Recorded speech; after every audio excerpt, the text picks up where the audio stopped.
If you don't allow them to bring their children, how will you get the right number of workers to staff the care sector? We can't afford it. We can't afford it. If someone comes to work in the care sector and brings children with them, we have to educate them. We have to provide them with healthcare. We can't do it. And it's all the wrong way around. All the questions I get from journalists are, well, what about people coming into Britain from abroad? What about people here?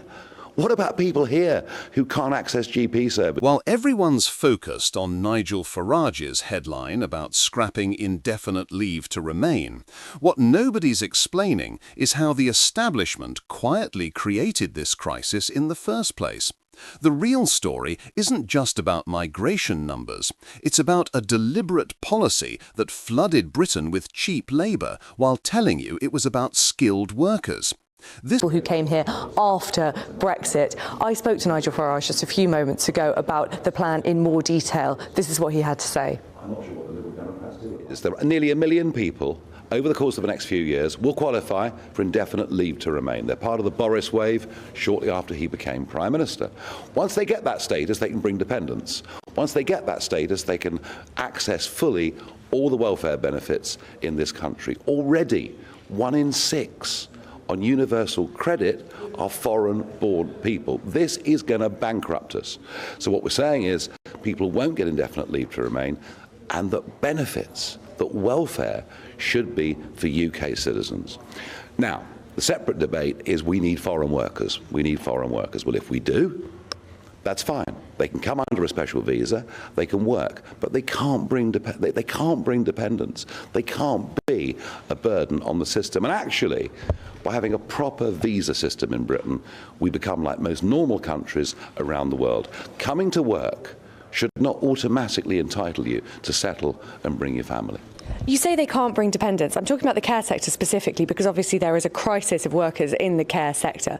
Lots of the people who are coming here to work in the care sector are women who have children.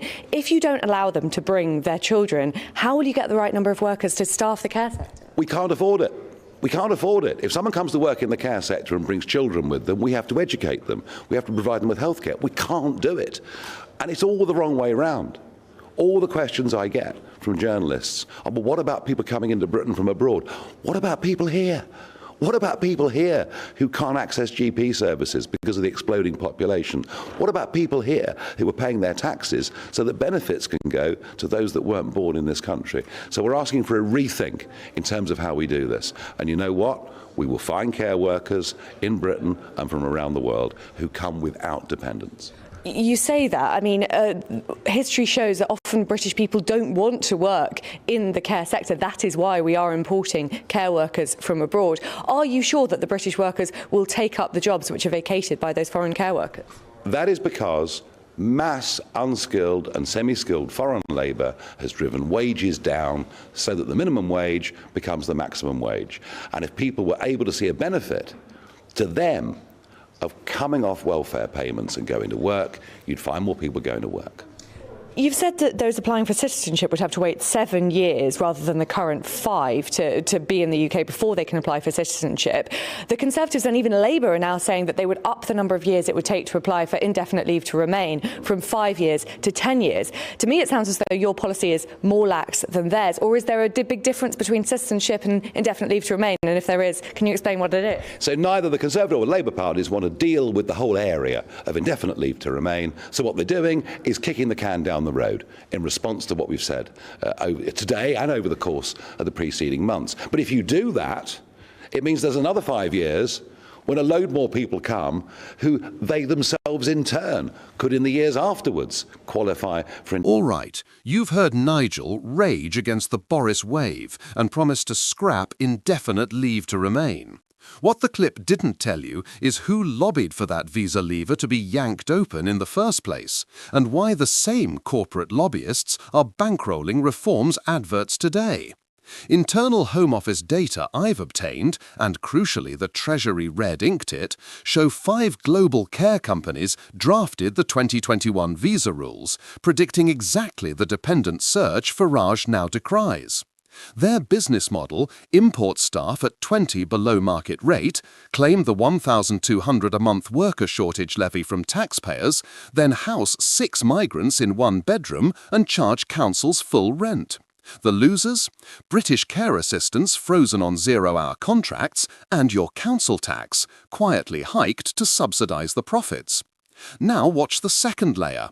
Those same firms are pouring donations into Reform's campaign chest, $250,000 since January, because Farage's headline-grabbing ban removes their future pension obligations. No ILR means no long-term sickness pay, no NHS surcharge hikes, just revolving door visas renewing every 5 years. It's corporate socialism wrapped in a Union Jack. Privatise the labour, socialise the cost. And here's the kicker, hidden in today's OBR numbers. The 7-year visa track Farage proposes actually raises net migration after year 4. Government actuaries admit it, but the document was slipped out the day after the local elections. He's selling you a mirage of control while baking in a higher throughput for his new donors. So every time you struggle to book a GP, remember, it isn't accidental, it's engineered.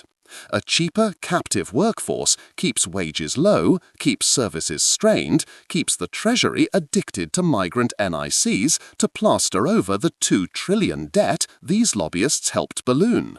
Real conservatism would close the revolving door for companies, not just the workers. Force firms to train British staff, tie sponsor licenses to new apprenticeship creation, criminalise the multi-occupancy rent rackets. That's the Route One Nation Tories used to push. Today, only a handful of MPs like Danny Kruger and Miriam Cates will even mention it. What can you do? First, write to your candidate today. Will they pledge to ban any party donation from migrant-dependent care giants and cap worker-to-dependent ratios at 1:1? Or are they taking the cash?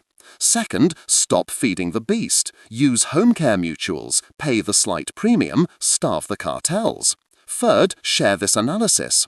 If establishment parties fear losing seats over their secret contract with low-wage lobbyists, they'll rediscover British workers before focus groups tell them to. The time bomb Farage spots is real, but dismantling it means following the money, not just the headlines, and making every would-be MP choose the British people or the boardrooms who've played them for fools.